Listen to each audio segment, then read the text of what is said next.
पश्चिम बंगाल सरकार के खिलाफ एक चार्जशीट जारी करते हुए केंद्रीय गृह मंत्री अमित शाह ने कहा, पूरे देश की सुरक्षा बंगाल चुनावों के नतीजों से अटूट रूप से जुड़ी हुई है। अब घुसपैठियों के देश में घुसने का सिर्फ एक ही रास्ता बचा है, जिससे राष्ट्रीय सुरक्षा खतरे में पड़ रही है।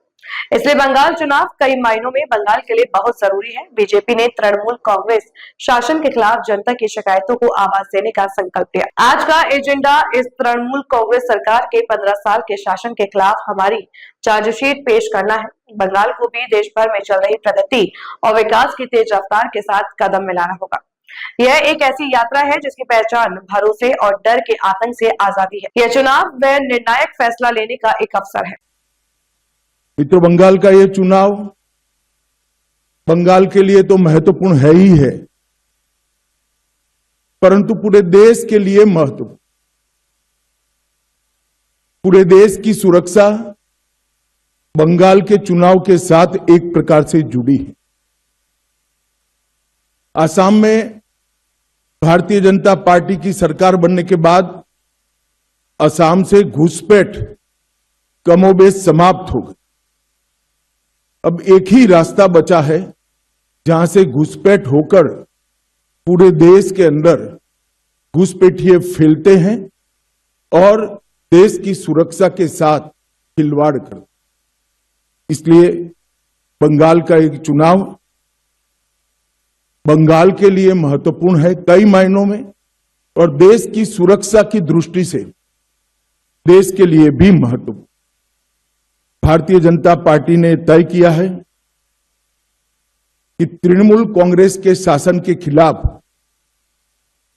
जनता के जो मुद्दे हैं इसको आवाज देना, जनता की आवाज को मुखर कर बंगाल की जनता के सामने और देश की जनता के सामने प्रस्तुत करना, और बंगाल के आने वाले चुनाव में ये पूरी जो अराजकता तृणमूल के शासन में फैली है, इसका हम क्या हल लेकर आएंगे, इसका हम जवाब भी लेकर आएंगे।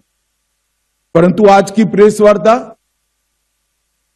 तृणमूल कांग्रेस की इस सरकार के 15 साल के शासन के खिलाफ हमारा चार्जशीट, ये आज की प्रेस वार्ता का मुद्दा है।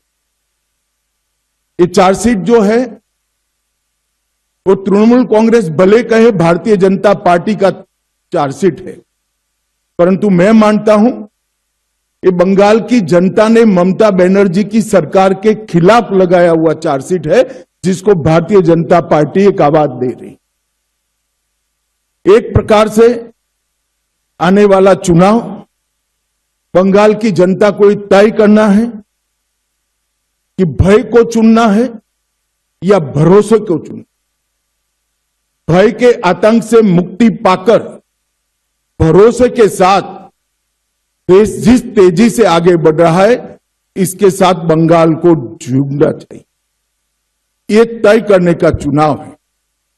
विगत 15 सालों में भय, भ्रष्टाचार और भेदभाव की राजनीति चल रही है। झूठ, डर और हिंसा का सहारा लेकर अपनी राजनीति को आगे बढ़ाने का नया राजनीतिक थ्योरी ममता बनर्जी ने प्रस्तुत किया है। कोई भी सरकार को चुनकर आने का आधार जन कल्याण के काम होते हैं। तृणमूल कांग्रेस का चुनकर आने का आधार झूठ, डर और हिंसा है। मगर भारतीय जनता पार्टी 1911 से ही 2011 से ही इसके खिलाफ एक संघर्ष कर रहे हैं, और मुझे लगता है कि इस बार बंगाल की जनता पूर्ण बहुमत के साथ भारतीय जनता पार्टी की सरकार बनाने जा रही है।